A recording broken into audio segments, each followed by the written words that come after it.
Hey, this is Billy Bombs, and welcome to the Queen's Comic Podcast. Well, here's Ian. Hi. Sorry, I kind of had like a brain fart for a second. You're good. Because we were talking so much about comics, and we got it hammed up about all new movies coming out. But what would you like to start with this week? You want to do the indie book before we get into like full ham? The underground book of the week because Newt demanded it. Out to you, Newt. So we're gonna try and stick to it. So it's a classic this week. Zap number 0. That is awesome. Yep. Is that our Crumbs throughout the book, or is he the guy who kind of Oh no, it's 100% Crumb. all Crumbs straight through? Yeah, 100%. That's excellent. Yep. Now this is a third printing. You can tell by the maybe even a fourth. I don't know. It's got a $1.50 price tag on it. The original had a 50-cent one on it. That's awesome. So this is a reprint, but I can't afford an original, so I'm happy with the reprint. We can get you an original. I think we know a guy. Yeah, we know everybody. We do know a guy, but he wants what it's worth. This has a sketch in it, a story in it called Meatball that every time I read it cracks me up. Nice. It literally starts with like two ladies in the supermarket yelling at each other. Somebody yells out Meatball, and a meatball just hits one lady in the head, and it goes from there. People just around the world start getting hit in the head by meatballs anytime somebody yells out Meatball, and it goes on and on and on, and it's just like 4 pages of that, and then eventually meatballs start falling from the sky. People riot, and then the cops just beat the hell out of everybody. And I don't know why I think that's so funny, but every time I read it, it cracks me the hell up. I think he was Disney before Disney was cool. He came out with a movie called Meatballs, and it just rains from the sky. Maybe. It's got a Mr. Natural short story in it. I don't think this was the first appearance. It's an early appearance. And then just a bunch of weird little one-pagers, like those cute little Bearsy-Wearsies, Cosmic Capers, a lot of parodies of like little kids' comics and stuff, which is obviously what he grew up reading. And then some weird stoner stuff like Freak Out Funnies, and then The City of the Future, some racially questionable characters that we'll just ignore for now. And then got no choice with him. Right, and then at the end, help build a better America. Now you don't need a shrink to flush out karmic congestion, just get stoned, a modern miracle. That's so it's Crumb at the height of his drugginess, and my copies beat to hell, but I don't know, I feel like a lot of these old undergrounds should be beat to hell. I think that's the sweetest part. Did you ever pick up these giant trades that I always bring up? Didn't get into his work early enough to start with them, and now that a lot of them are out of print, I get that, but we have thrift stores that always pick them up, and we can finish the set. Okay. Because when you look at his earlier work, it does not look like that. No, I know. My Dinner with Dracula, which it looks like, it literally looks like, was it Dennis the Menace? Yeah. And it's not that well done. Does it have a lot of his early greeting card art in it? No, I wish it did. Because I do know from the American Splendor film that he was like, I am working for a greeting card company. Mm-hmm. And I was like, that would be cool to have it all in there. My thing is though, like I have two. This has all the old stuff that he did with his brothers, like when they were kids. Yeah. So they do get reprinted. Some of these are on their like 8th printing, right? And we always find them. You can just always tell because they move this lettering on the bind. Mm-hmm. It's a little bit different. Okay. So it's really cool to have. But I find it so interesting when you see the evolution of somebody's life. Yeah. Because his style isn't really developed in this volume 1. It's still kind of generic. Yeah, but my favorite thing in the world is a book I've been trying to look for called The Cave Wimp. Okay.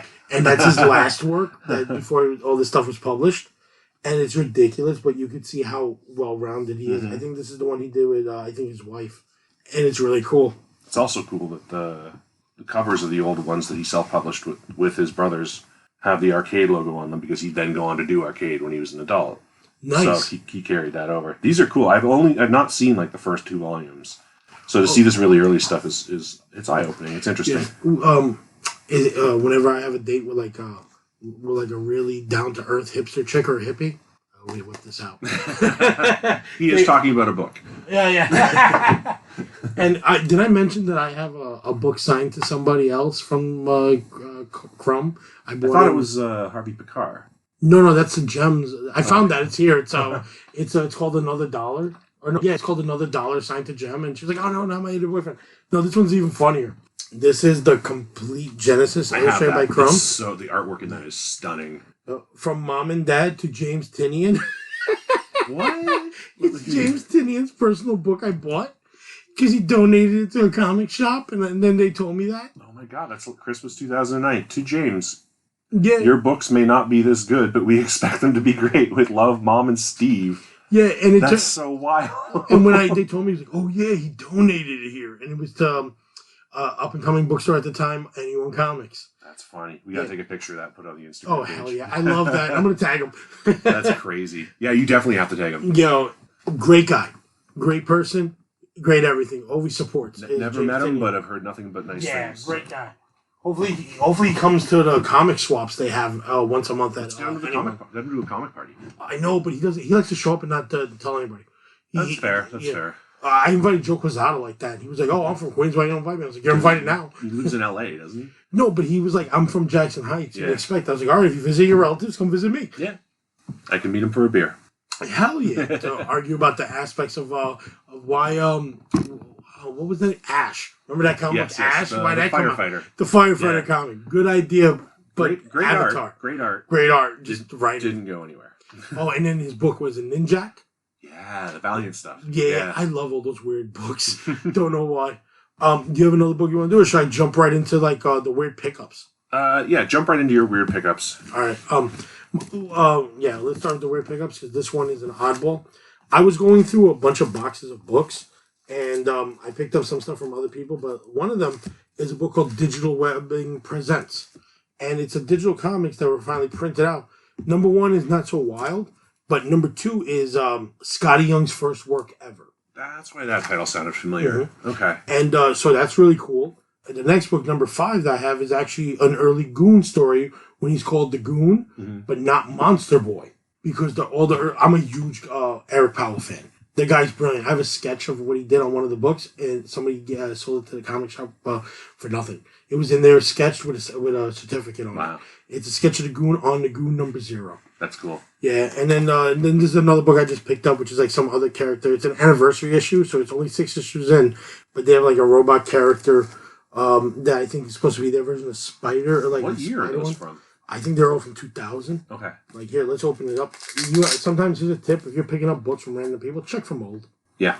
Check for mold. That happened to me. I was missing one issue of Machine Man, and I bought an issue online. I bought a copy of it online, and it came up and it had mold in it. And that's right. I was like, I don't want to put this in a long box with the rest of my stuff because mold can spread. Yeah, bingo. So, and then the seller was really cool. He was like, "Oh, I'm sorry, I didn't realize that. Here's a full refund." I'm like, okay, but that book went in the garbage. It breaks my heart to throw a comic in the garbage, but I'm not going to have mold in my collection. Definitely not. This was 2001 December. Okay. All right. So, Skottie Young, which is like a fan favorite. Mm-hmm. Holy smokes, he's huge people now loved him because of Strange Academy. That's now, but before that, leading up to Strange Academy, he was getting bigger because everybody loves his cap. They love his. I have a couple of little statues of his work. I have a Thanos holding a death balloon behind me. I don't love his art. Well, it speaks to a different generation, right. But people have it tattooed on them. I do like his writing. Mm-hmm. I thought Me, You, Love in the Dark was fantastic. I Hate Fairyland. I've read a few issues of that and That's enjoyed so it. much I fun. just, in a dollar bin the other day, picked up the first issue of Bully Wars that he did with Aaron Conley of Sabretooth Swordsman on the art. And Bully Wars is great. Bully Wars is fun, yeah. I bought the first issue. I'm like, okay, I'll pick up the rest of them. He wrote Middle West too, right? I don't know that book. I know it's an Image title, but I haven't read it. I think it's his. It's a story about a boy who runs away from like his past and joins the circus. But it turns out he's like the son of the wind, which is a little bit of a Fable story too, because Big Bad Wolf in the... You read Fables? Not all the way through. Oh, okay. Well, Big Bad Wolf is the son of the Great Wind. Mm-hmm. And that's why when he huffs and he puffs, he can blow down your house. And I love Fables. One of the best books out there. All right, another book I picked up was Daredevil 254. I got this from St. Mark's Comics. It's the first Typhoid Mary. Mm-hmm. I never got one. I thought it was the first Blackheart, and then I realized that's not Blackheart. Right. It's Typhoid Mary. Yeah, it's Typhoid Mary in the background. Yeah. It's a cool book. It's not in great condition at all. It's folded over, what they call like a reader's copy that you can tell got folded over from reading. Spine roll, yeah. Yeah, but it's okay because this is a keeper for me. Yep. This is a book that I wasn't sure if I had or not, but I grabbed anyway. Was Mr. Miracle number 10, because like even I'm trying to finish a run of this one. Like the first 11 issues are all by Kirby. Mm-hmm. The last like 6 are written by other people. Kirby had the art on them though, didn't he? No, it's like it become. I'm maybe exaggerating. It might be the first 13. Yeah, but the last couple of issues. I know the last couple of issues were other people, but Kirby's run went to at least 10. No, but that's what I'm saying. That's like till 10. I'm guessing 11, but it could be longer than that. But what's cool is that it introduces Shiloh as a new Mr. Miracle, which if they do something later on with him, that'd be cool. It's not great condition. It's kind of got like that, like it's been sitting in the sun with the corner edges. Yeah. But it's a good book, and I just love Kirby's artwork. You know. Next up is the New Warriors #1. I figured this is the next big hit if Marvel runs out of ideas for shows. But I love this as a kid. I don't like the Kid Nova colors because he's red instead of blue and yellow. He's red and yellow. But that's got Night Thrasher in it, doesn't it? Night Thrasher is a great character, but what I don't get is why. I might hit a nerve on some people. Why every black superhero had to have rollerblades or a skateboard? Rocket Racer, Night Thrasher was a skateboarder. I was so confused by that. You know what I mean? Like I like nowadays it's like not like, but they were just that. They were all like some kind of extreme sports guys. I was like, Night Thrasher was the leader of the New Warriors. Right. Once they got rid of the skateboard, he was the coolest guy in the book. And then they brought in Rage later on, which was a very cool character. But I just didn't understand the skateboarding part. Because I think it's corny for white, black, Asian does not matter. I thought it was a little bit corny. That's it. I don't think it had anything to do with the character's race. I think it just had to do with Marvel trying to make the character cool by giving him a skateboard. No, but what's weird is like, why him of all characters, but they did it for nobody else. Fair enough. If they did 3 or 4 characters, I'm like, okay. But just the 2 guys, the one from the 70s, don't get me wrong, in the 70s, Iron Man had rollerblades too, but Rocket Racer really messed me up because it was cool design, cool look, great drawing character, and Night Thrasher's amazing. Didn't need to add that. No. It's something about a little board with wheels is a little bit corny. What's Marvel doing with Night Thrasher these days? Nothing, because he was all right, I'm gonna kind of go into the deep into the deep end of books. Viewer discretion advised on this one. Listener advised. They were gonna do something big with the New Warriors. They hired a comedy writer to come in and redo the New Warriors or something different to go against these dudes that are, I want to say called Comicsgate. That's why I feel uncomfortable talking about it. I know. But if you're comfortable going into this, I'll go into it. I think we can. All right. If it gets too weird, we'll edit it out. Listen, we'll be straight. They kept mentioning how one creator who I'm not going to give a credit to of his writing is terrible. He's a guy on YouTube that used to bully a lot of people, and he's right now he's in a lawsuit with Mark Waid, and because of Antarctic Press, supposedly put out his book, all this stuff. He kept saying how New Warriors is his favorite book, so he loves Night Thrasher, he loves all these characters. The problem that always bothered me is he only mentioned Night Thrasher. I have no idea if this guy even knows who the other characters in New Warriors were. Yeah. Like, I love, the character Marvel Boy is a character called Justice later on. I don't think this guy read a book in his life of any of that stuff. I think it's just that he took a character that he can say, oh, I'm a big fan and I'm very diverse. I'm like, okay. I think you're full of crap. Okay. You get what I mean? Yeah. Name the other characters. You think he's covering for himself? He's full of shit. Focusing on a black character. Yeah, he's full of shit. Okay. But Marvel, when they made a joke about it, but not New Warriors, but new set of New Warriors with different characters, and they gave names like Snowflake and Safe Space and all that stuff. And what happened is all these gatekeepers and Comicsgate people ordered thousands of copies. So it was the best-selling book if it did come out. And Marvel just canceled it.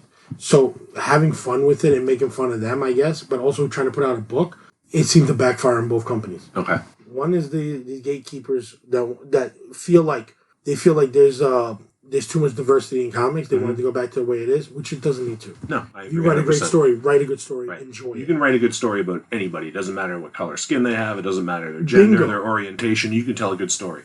Yeah, but you could also tell when somebody's never read a comic trying to be part of that system because they think they're going to get views. They're going to get like some kind of the big deal is he was telling everybody he was supposed to be on the Joe Rogan show. Yeah, for his arguing, he ended up being on a show on Comedy Central that just made fun of him. Okay. And how you don't understand, comics is supposed to be for everyone. Right. And it really is. Yeah. Comics is for everyone, wrestling's for everyone, sports is for everyone. You're supposed to be allowed to enjoy what you want because that's life. This is America. You enjoy it. I agree with you 100%. But that's what bothered me about this. But I like the New Warriors, and I do make fun of it. Maybe this one day is going to be something.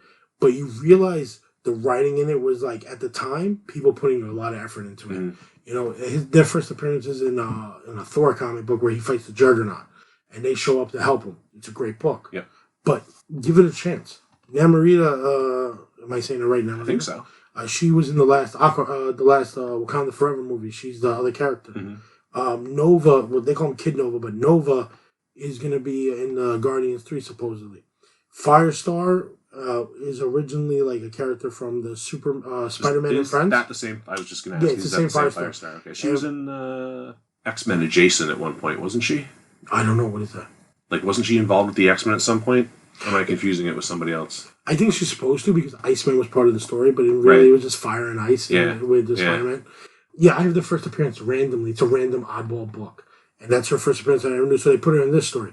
And then they added other characters later on. They added Rage. They added a character who I want to call his Silhouette, who was a disabled character. Mm-hmm. And that was cool. You got to add people to see themselves as characters. Right. That's what makes comic books cool. Yeah, nothing wrong with representation. No, but there's people out there that use this book or this series as like, oh, that's my favorite character. No, it's not. I like comics. When I say something looks odd, it's because I find it odd. Not because I find it odd that it's the character using it. I find it odd that it's added into any character. Because, like, I have no idea how skateboarding has to do with anything from jumping roof to roof. It does seem impractical. That's, you know what I mean? Like, even I mean, we could spend hours talking about impractical superhero accessories if we wanted to. I mean, there's lots of them out there. No, totally.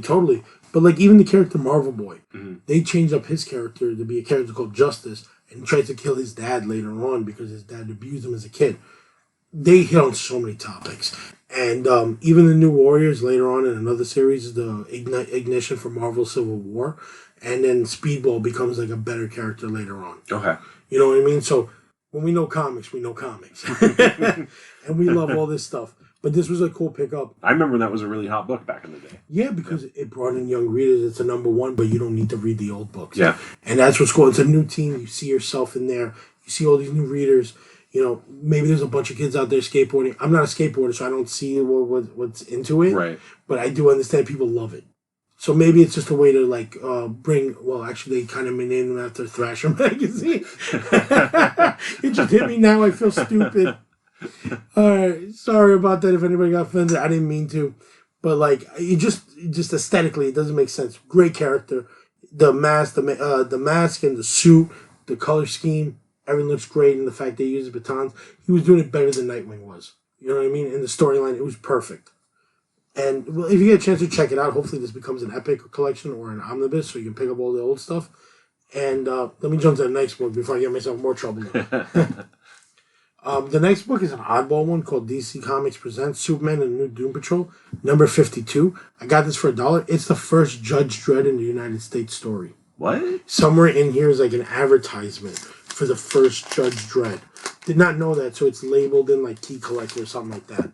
So it'll be an advertisement for the Eagle series? Yes. Huh. And it's the first time ever mentioned in the United States as Judge Dredd. I was at Jim Hanley's Universe on Staten Island a couple of weeks ago, and they had a 2000 AD #1. #2 was the first appearance of Dredd, but #1 has the coming next issue blurb with a picture of it. What was the cost? It was $100, I think. Oh, I gotta go back. Because it was a magazine-sized one that's like New York Times. Yep. I am a diehard Judge Dredd fan. I almost bought it. Yeah, just to have it. Yeah, I almost bought it. Yeah, somewhere along here is a mention of Judge Dredd in that series, and it's like a $20 book, and it's like weird. Like I'm a huge Judge Dredd fan, so I was like, oh, let me grab it. I grabbed it for the Doom Patrol because I saw his new characters. I was like, oh, let me take a look. And it's I might be wrong. It actually might be oh no, here it is. First appearance of Judge Dredd, and Ambush Bug's in here too. There he is. Oh yeah, weird. So what is this? It's like one panel. It's not even an ad. It's one panel with Dredd's head is just sort of floating there. Yeah. Have you read it? Like, do you know what the context is? No. If it's anything like the Judge Dredd books, like where they had later on from Alan Grant and I think Simon Bisley, they have a way of transferring through universes, through like stuff like that. That's how the Dark Judges got around. So I assume it's something like that. But they almost certainly didn't have permission to do this. I don't know. He's not in the rest of the book. It's just one panel. Yeah, as oddball as that sounds. That's very bizarre. Yeah, let me double check. I didn't know about that book. I'm a pretty big Dredd fan too, and I didn't know about that book. So add it to your dollar list. Yeah. Yeah, if you don't mind popping it back on, so I jump on to the next one. And the next one is another one that's like up there that's weird for me. Because I collect a lot of these weird books. Just to go back to this for a quick second. It's got nice Keith Giffen art too. Yeah, it's actually the first appearance of Ambush Bug. And Judge Dredd is it's an unofficial Judge Dredd appearance. It's a parade balloon. It's a balloon, which is also what it is. But but I'm telling you, Alan Grant made it work out in the other Judge Dredd series from when Doom came to Gotham, or no, not Doom came to Gotham, when Death came to Gotham, from Judge Dredd meets Batman. Right. Yeah. So, and it's 1 year before it was published by Eagle. Weird. Yeah. But it's the first appearance of Ambush book. Yeah. All right, the other book, this one is an odd one. I actually have to look up the number on this one.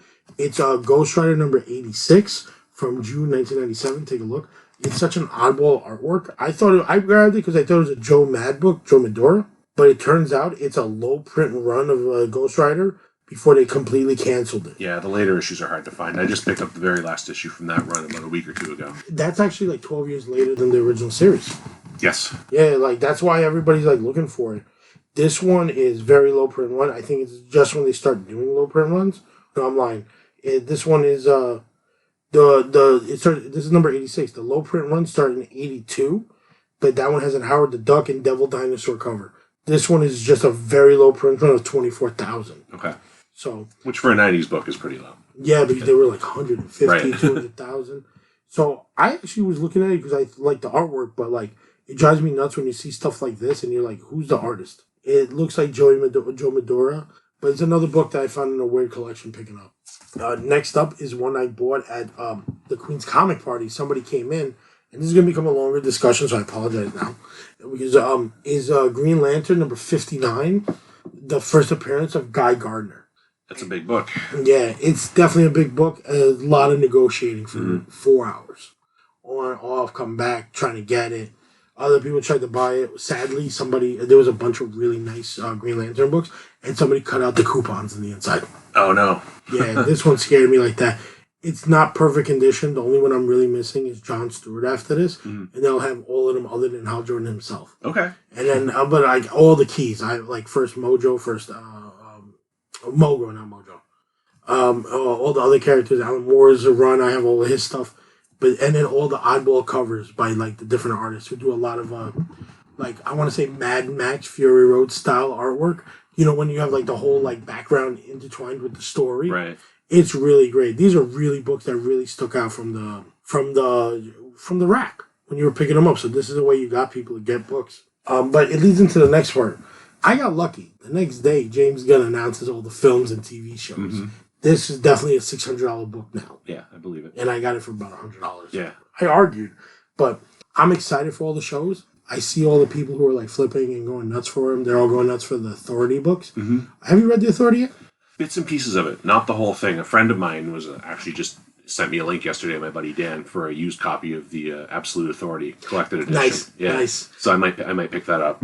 Yeah, it's 29 issues. Mm-hmm. The first 12 are okay. It's written by Warren Ellis and Brian Hitch is the artist. It doesn't pick up until issue 13. Okay. 13 is where Frank Quitely takes over artwork with Mark Millar writing. Oh, cool. And Mark Millar is just like a shotgun blast. Okay. It's a change up. He changed everything. Everything that this movie is going to be about is Mark Millar's writing. Okay. Warren Ellis's ideas, but Mark Millar's characters.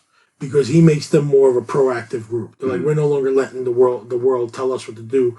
We're going to help people when they need to be helped. Money means nothing. Politics mean nothing. Only staying alive means everything. Okay. Great run. And then later on, the government turns on them. Even better story. Like, Mark Millar's a genius. It all started in Stormwatch, didn't it? Wildstorm.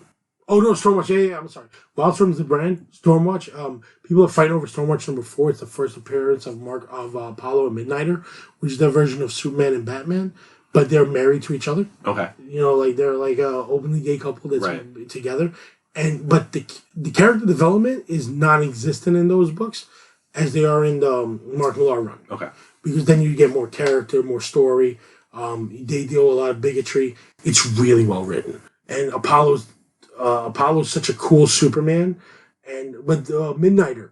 Well, what did I say? I said Midnighter and Apollo before. I think so. Yeah. Midnighter's a great character because he's a character who's his powers is not exactly like Batman. He's a updated superhuman, so everything his body, all the machines in his body, can predict the outcome of a fight in a second, but thousands of ways. Okay. So he can figure out the best way to hurt you.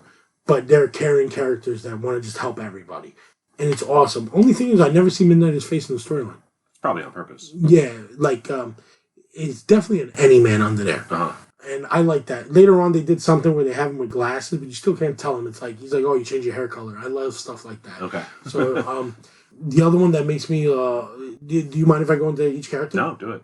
All right. The engineer is somebody who is from the future who changes their blood to, well, no, there's some technology that changes their blood from, to nanite technology so they can make replicants themselves, everything. She's a great character. She's a Latin American character. She's great. And then they have a Asian character. I'm having a problem remembering her name because she's they found her in an egg that all the Tibetans were worshiping, and she hatched. And she's like she's a character that's like a winged woman. She's a hawk woman. Okay. But it's part of her character. She's born from an egg. But it's such a great character as well. I'm just having a brain fart on him. I apologize. And then you have Jack Hawksmoor, who's the king of cities. He's engineered to get all the power from a city and talk to a city. But his origins that they wrote, which is really disturbing, is a little boy that somebody keeps kidnapping him, modifying his body, and then returning him. And it's aliens. But it turns out it's future Earth trying to get him ready for a war with other cities that keep traveling through time to kill the Earth. It sounds super high concept. It's super high concept. But the way it's written feels very easygoing. Then they have the shaman, who's like a Dutch superhero, who's a drug addict and addicted to heroin. But he's the power of all the shamans in the universe that's ever lived on Earth from day one. So they have their own world and all that stuff. We'll do a deep dive, one episode of just them after we've reread it. But I like just doing the characters. And these are so original compared to so many other people. And then Jenny Sparks, who's the leader of the team. She's my favorite character because she's born on the first day of the year, 1900. She's the spirit of the 20th century. Okay. But she's one of many characters like that, like Planetary, one of the characters in there. There's other superheroes in the story. Planetary is a definite book you have to read parallel, but it's all written by Warren Ellis. Okay. You know what I mean? But that one is not as violent. That one, you can tell he wrote a story from beginning to end. Authority, he wrote the first 12 issues and then stopped. Mm-hmm. It's the guy who took over next that really put it on the map. Okay. And so that's going to be a great film. So people are going nuts picking up 1, 4. They're picking up Stormwatch number 4. They're picking up Stormwatch number 37. 47. It's like these oddball numbers that are all of them showing up, like Jack Hawksmoor and Swift. That's the name of the character that was born from the egg. Okay. I apologize, but I've read it a lot. That I should have known it by heart. Dad's a great character, and then the way the government attacks him in the story is amazing because it's just mean as hell.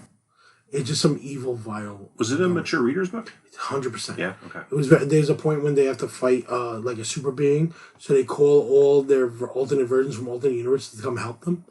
And it's so odd because then they're all like having a party after saving the world, and they're like all hooking up with their alternate variants of other characters. Like, oh, not like seeing a tattooed version of myself. Like, oh, at one point, Jack Hawksmoor meets Jackie Hawksmoor, and she's pregnant, and it's another world where women are in charge more. It's like a matriarchy. Mm-hmm.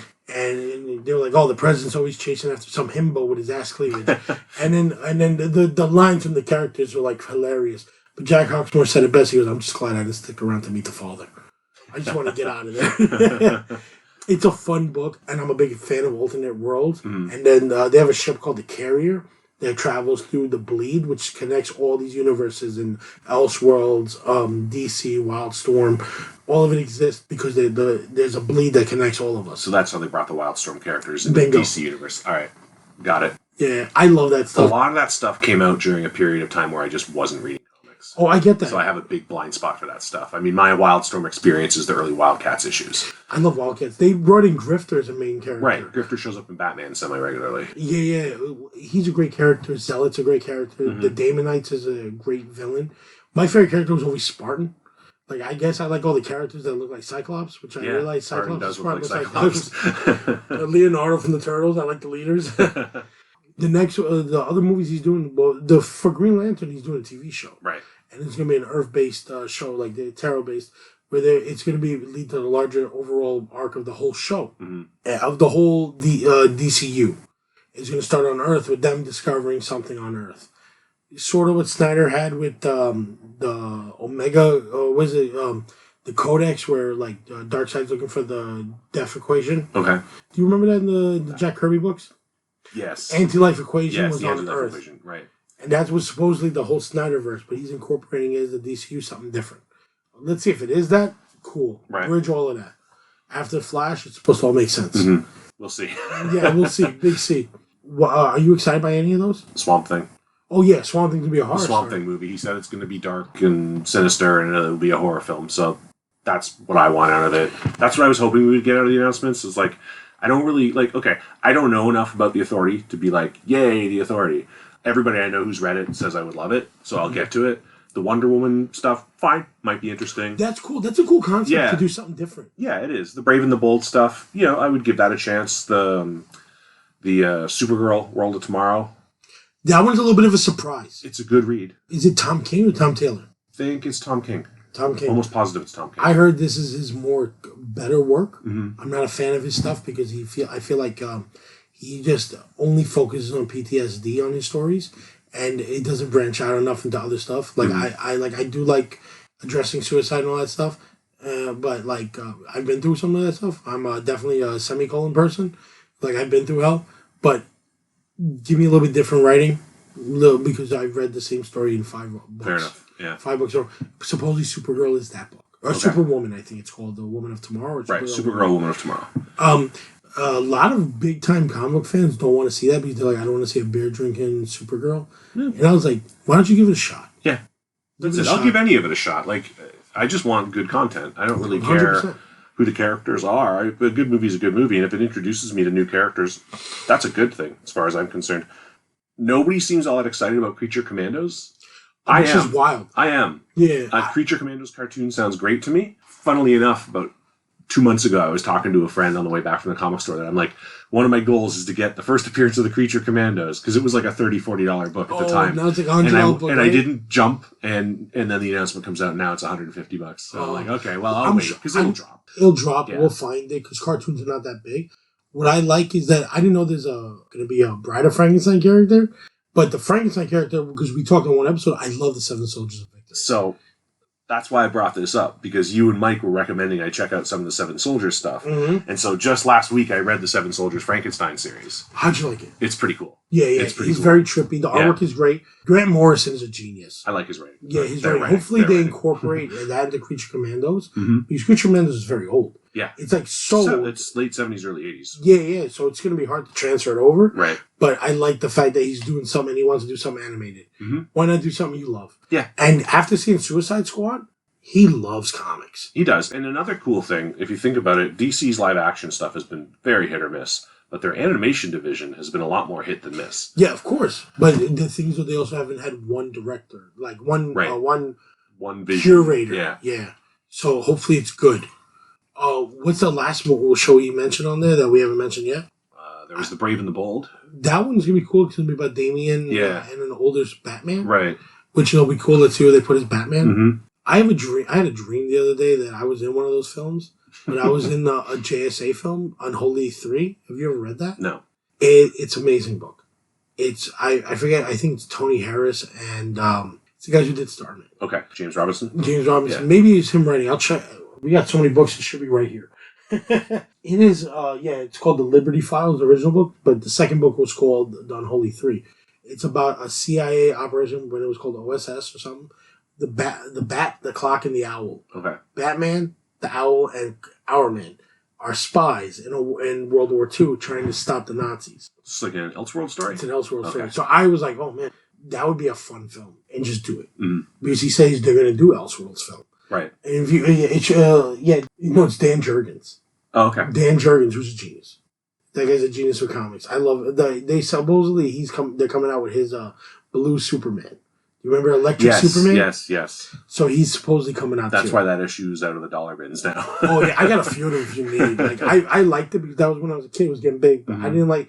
They do a lot of Superman Blue, Superman Red. Right. Always there's a split. It drives me crazy. But I'm excited for stuff like that. So let's see what they do in Elseworld. But the big movie that everybody's complaining about is Superman Legacy. I'm excited because I think it's going to hit up all the Legion of Superhero stuff that the old Superboy movies, comics were about, and Superman. And Grant Morrison did a great run with All-Star Superman, which bases Legion of Superhero come back in time to see Superman.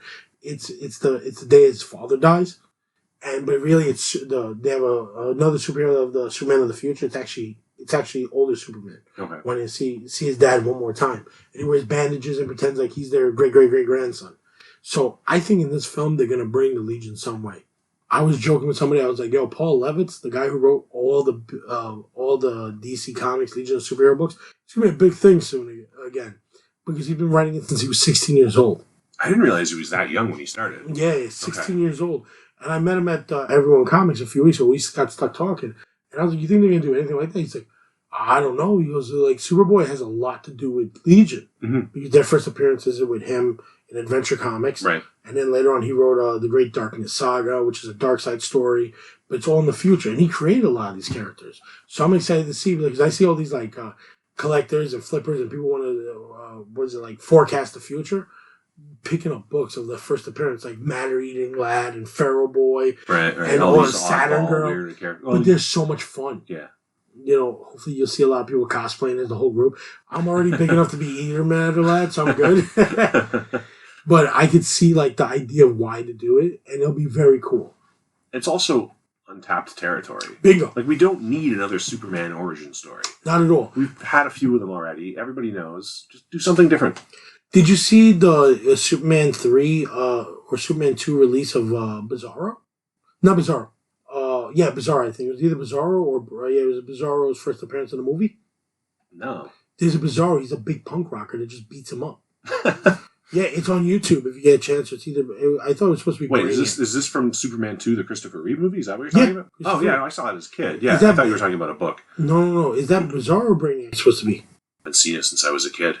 Yeah, but it's like a scene. Yeah. You know what I'm talking about? The punk rocker with the long hair that throws a car on him and all that stuff. And then somehow he just starts running away. They cut that out of the original one, right? I haven't seen it since I was a kid, so... Yeah. But you watched the Richard Donner recut, right? I have that. Yeah. Of the first film. I have the Richard Donner version of... Wait, no. Hold on. I have Superman 1 on 4K. I do not have any of the other Superman movies. So the only one I've watched in the last 35 years is Superman 1. Okay. The other ones I saw as a kid, like, in the theater. And my memory doesn't go back that far. All right, in 2002, 2003, they released the Richard Donner edition of Superman 2. I know there was a box set release that had a bunch of changes made to the movies. It's a completely different film. Okay. It's like the Highlander Renegade edition. Have you ever heard of that? Mm-hmm. Yeah, it's like a recut version of the film where it was supposed to be. And it explains a lot more than you think. And one of the scenes, it didn't add in this one, but it's like a cut scene from one of the films. Is like him fighting, it's supposed to be either a Brainiac. I think it's a Brainiac. Okay. I've seen the YouTube clip. Yeah. So I know what you're talking about. But, yeah, I didn't realize that was, like, potentially deleted. Yeah. Because I just don't remember, again, 40 years ago when I saw it. No, 100%. So. My thing is, though, I don't want to watch their version of Superman 2 anymore, even though I love Zod. I love Zod. Mm-hmm. It's like Bow Before Zod. Is right. Like, he's such a sick character. He's, back to the JSA Liberty Files, Zod is a cool character. Oh, he's in there? He's in there, but later on. That's the Unholy 3, Volume 2. Okay. It's hard to be like how good some comics are when you realize how good it was. Also, you never got a chance to watch the documentary, Whatever Happened to Superman of Tomorrow? No. Oh, no, Whatever Happened to the Death of Superman Lives or something like that by this guy, this guy named Skottie. I think his name's like Robert Schweppes. I'm messing up the guy's name, but it's a great documentary about the making of Superman, like a remake of Superman with Nicolas Cage as Superman. Okay. Watch it. I know the one you're talking about. Yeah, have you ever got a chance to? I haven't seen the documentary. I've seen the clips from it. I know there's a documentary out there about it. Yeah. But I haven't seen it. It's mostly him interviewing Tim Burton. Okay. Because Tim Burton's the original creator of that movie. Yeah, he's supposed to direct it. Yeah.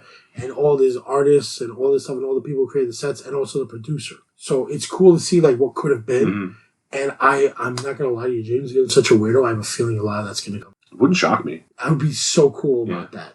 Because I want to see Brainiac's Death Ship, where it's a skull and it's amazing. The producer still had it in his living room. He was like, you want to see it? He was like, you still have it? He's like, yeah, it's right here. He's like, it was the coolest thing I ever had made. I mean, why would you get rid of Brainiac's Death Ship? Yeah. And it's just like a floating skull. I thought it was so cool. Mark Millar brought it back later in I think, Superman Red Son. So you've read way more Superman stuff than I have. I've read a lot of comics. Yeah, I read a lot of comics too, but I haven't read a lot of You're Superman. You're a big indie guy. Yeah, indie and horror and stuff, yeah. Horror, yeah. I can't touch you guys with horror. Like, the way you guys are, you find so much stuff, and you just, it's just cool. It's just, I don't know why I never got into... Like, I had a Superman phase in my teenage years. Like, when Man of Steel came out, the John Byrne miniseries. Mm-hmm. I bought that. I read it. I still own it. I think it's great. And then when John Byrne took over Superman on the monthly, I was reading that for a while, too. Mm-hmm. And I read, of course, The Death of Superman as they came out. But since The Death of Superman, I don't think I've read a Superman book. Like one. I don't think I've read one Superman book. You know what the funny part is? John Byrne was really big on his own original characters, doing oddball characters. Like he brought out Bloodsport, mm-hmm. which was later on is it Idris Elba as a writer. Idris Elba as the character in the Suicide Squad movie. But also what's later on, what's really cool is they had a character called Silver Banshee, and he created this I guess a Scottish character. It was based on their mythology, and Mike Mignola did all the artwork for it. So it's in the DC universe by Mike Mignola. Oh, nice. Yeah, so it's like they're after World of Krypton. They did a couple of like issues like where Superman's just trying. It's all like weird folklore books. So here's to like hoping for the best of all that stuff. Fingers crossed. Yeah, I mean DC's taking their lumps. Yeah, and sometimes deservedly so. So if they catch up to Marvel, I mean. That would be cool. Yeah. So. Fingers crossed. I'm hoping it's for the best and all that stuff. And you know what? If nothing else, it'll probably bring some new people into the comics. True. So what's next for us? Like, what do you think future episodes we're going to talk about? Because now it's starting to pick up again, comics, which thank God. Yeah, it was quiet for a while. I don't know. We had one guy suggest that we talk about like convention experiences where the artist was kind of a dick or wasn't like especially friendly. Oh, man, that's a whole Neil Adams episode. I feel like we already sort of covered that. Yeah. I don't really have a whole lot of negative. Yeah, Comic-Con is Comic-Con. Yeah, the lead up always drives me crazy, but it's when I get there I'm like happy, so we're good. Mm-hmm. And it's show season starting. I mean, King Con is next month. King Con sounds fun. I want to check that out. If you want to go on a Saturday, let me know. I got room in the car. All right, I'll go with you Saturday. We're down. Okay. Saturday's always good for me. Mm-hmm. What's the dates on the King Con? I'll look it up afterwards. Let's double check. We'll post it on our page as a repost. Sure. Because I love stuff like that. I love the fact that they're doing their own shows. And it's like literally dealers working together, putting out good stuff. Yeah, and it's nothing but comics. Yeah. And then there's the Garden State Comic Convention. Howard Chaykin's going to be there. One of the creators, one of the longtime artists for Ninja Turtles is going to be there named Bob Larrett. Not Bob Shaw. Okay. Or something like that. It's not Peter Laird or it's not Kevin Eastman, but it's the third guy that's worked on the show, the comics. It's like the third comic. Okay. So that to me is awesome because I'm a big Turtles guy, so I want to meet all those guys. And now they're bringing him. Walt Simonson's showing up with. I always mess up his wife's name because she has a nickname, Louise. Yeah, because what's her nickname? A lot of Louise Simonson. I don't know. No, they have a funny nickname for her because a lot of like big fans followed her for years, and she was like the editor at one point. Mm-hmm. She's a brilliant woman. If it weren't for her, that Death of Superman would have been terrible. She really put a lot of effort into it. I wouldn't mind meeting Walt Simonson. You haven't had a chance to meet him? No, never met him. Also, could have Louise Simonson sign my House of Secrets 92 facsimile. That's cool. I'm going to bring my first appearance of Apocalypse. I'm a big Apocalypse guy for some reason. I never realized how much I love him until I realized how many statues and toys I got of Apocalypse. Yeah, you got a couple. Yeah, and then and then that's her book. She's the creator of Apocalypse. Right. Hopefully Marvel will give her like some financial credit for it. Because like... I wouldn't hold my breath. I know DC takes care of everybody, but somehow they don't. Well, DC didn't always take care of everybody, though. I get that, but like Neil Adams spoke about it. He was they seem to have gotten better. Yeah. You know, over time, why not? It's going to make you great stories. Mm-hmm. Walt Simonson, he drives me a little crazy because I love him to death, but he never got to finish his Thor book. Mind you, that is the biggest tome I own, is the Omnibus of Thor by Walter Simonson. I didn't realize he never finished it. I didn't know neither until Ragnarok came out, which is an independent book. Uh-huh. And it continued the Thor story that he wanted to finish writing. Oh, that's cool. That's how you know it's truly love, when you try and finish what you wrote. Well, it's like the legend is that Kirby's Captain Victory for Pacific Comics is a continuation of some of the Fourth World stuff that he never got to finish through DC. Totally. Yeah. You can see it in the artwork. Uh-huh. Oh, that stinks, man, when you never can finish what you did. Right. But the Eternals is sort of like that, too. Because that's their version of the Forever People. Mm-hmm. But it's just, how do I say this? It was just, that's why it's only like 10 issues. It's the most he can reach. Neil Gaiman tried his best with Eternals. Yeah. And then I just finished Judgment Day from X-Men versus the I bought Eternals. the first issue and it just did nothing Oh, for me, it is so I didn't. garbage, I man. didn't. Okay, so I wasn't wrong. No, I got it in like an Instagram sale from Bags and Borbs for sale. Check out that guy; he's a great Instagram seller. I was so happy to read it, and because the artwork is great. Mark Brooks does the cover. Kieran Gillian is a great writer. He is. You can't fix shit, man. You can't fix something like that. You could tell the man tried. Yeah. You know, I found the first issue in the dollar bin. I thought I'll give it a try because the artwork looks nice, and I typically like Kieran Gillen's writing. Yeah, it's great writer. His story was good. It did nothing for me. I was like, I was having trouble finishing the first issue, and I was like, I'm not going to bother with the rest of them. Yeah, you're a lot better off. I love the Celestials. I love the idea of Celestials. Mm-hmm. Even the artwork of the Celestial killed me. Yeah. And the Eternals, I was like, yeah, what I love about Legion of Superheroes and I love about the X-Men, I hate about the Eternals.